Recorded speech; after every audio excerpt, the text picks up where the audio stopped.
सोचिए अगर ना बोलने वाले जीव बोलकर हमें उनके मन की बात, उनकी फीलिंग्स, उनके विचार बता पाए तो कैसा होगा। आप सोचेंगे कि ये क्या काल्पनिक बातें कर रहे हो। वो इसलिए क्योंकि आज की कहानी ऐसी ही एक काल्पनिक कहानी है, लेकिन वह हमारे वास्तविक जीवन से इस तरह से जुड़ी हुई है और इतनी गहरी बात हमें सिखाती है कि आपको भी यह कहानी पढ़कर याद रह जाएगी। एक गांव में आकाश नाम का एक बच्चा रहता था। आकाश ना पढ़ने में अच्छा था, नहीं खेलकूद में। वो एक अंतर्मुखी लड़का था, इसलिए उसके ना गांव में कोई मित्र थे ना ही स्कूल में। जब इंसानों को इंसान दोस्त नहीं मिलते हैं तो वह या तो निर्जीव वस्तुओं से दोस्ती कर लेता है या तो पशु पक्षी या पेड़ों से। आकाश के घर के सामने एक आम का पेड़ था। आकाश अपना खाली समय इस आम के पेड़ की छाया में बिताने लगा। आकाश या तो स्कूल में होता था या तो इस पेड़ के पास पेड़ के साथ खेलता था, उस पर चढ़ता था, वही उसकी छाया में आराम करता और वही सो जाता था। आकाश उस पेड़ को इतना पसंद करता था कि वह अपने मन की सारी बातें अब उस पेड़ को बताने लगा था। एक दिन चमत्कार हुआ। जब आकाश अपने मन की बातें उस पेड़ को बता रहा था तब अचानक वह पेड़ बोल पड़ा।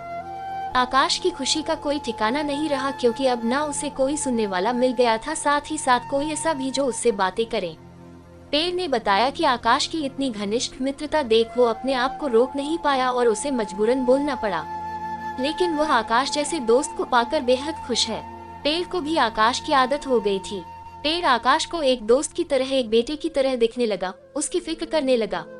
आकाश की खुशी में खुश और उसके दुख में दुखी रहने लगा। इंसानों की फितरत है, वह समय के साथ बदल जाया करते हैं। समय बदला, आकाश की उम्र बढ़ी, अब वह कॉलेज जाने लगा। उसने इस पेड़ के पास आना बंद कर दिया। बेचारा पेड़ आकाश को याद कर काफी दुखी रहने लगा।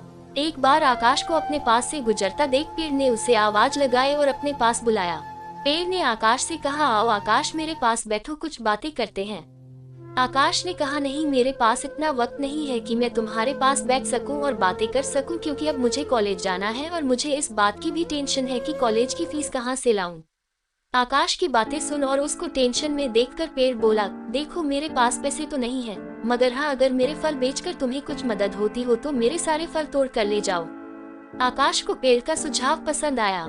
उसने तुरंत सारे आम तोड़ लिए और बाजार में बेचकर उसके अच्छे खासे पैसे कमाए और अपनी कॉलेज की फीस भर दी।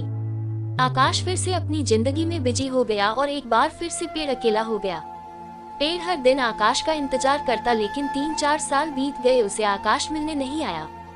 फिर एक दिन अचानक आकाश उसको उसके पुराने घर में आता हुआ दिख गया। पेड़ आकाश को देखकर काफी खुश हो गया। पेड़ ने आकाश को अपने पास बुलाया और बोला, आओ आकाश, मेरे पास बैठो, चलो कुछ बातें करते हैं। आकाश ने पेड़ से कहा, मैं तुम्हारे साथ नहीं बैठ सकता, क्योंकि अब मेरी शादी हो गई है। हालांकि मुझे नौकरी मिल गई है, लेकिन अभी मेरी तनख्वाह इतनी नहीं है कि मैं अपने इस पुराने घर को नया बना सकूं। मुझे काफी चिंता है कि मैं अपनी पत्नी को कैसे इस पुराने घर में रखूंगा। आकाश को चिंता में देख फिर से पेड़ का दिल पिघल गया। पेड़ ने आकाश से कहा, तुम मेरी सारी डालियां काट कर अपने घर को नया बना लो, इससे तुम्हारी समस्या सुलझ जाएगी। आकाश ने पेड़ की सारी डालियां काट ली और बाजार में बेचकर उसके पैसे बना लिए। वो अपने पुराने घर को भाड़े पर देकर कहीं और रहने चला गया। पेड़ फिर से एक बार अकेला हो गया। पेड़ ने अब उम्मीद छोड़ दी कि कभी उसकी मुलाकात आकाश से हो भी पाएगी या नहीं। पेड़ भी अब पूरी तरह से उजड़ चुका था। उसकी डालियां कटने के बाद ना उस पर फूल आते थे ना पत्ते। 30 साल बीत चुके थे। फिर एक दिन पेड़ ने एक झुके हुए लकड़ी के सहारे चलते एक बूढ़े आदमी को अपने पास आते देखा।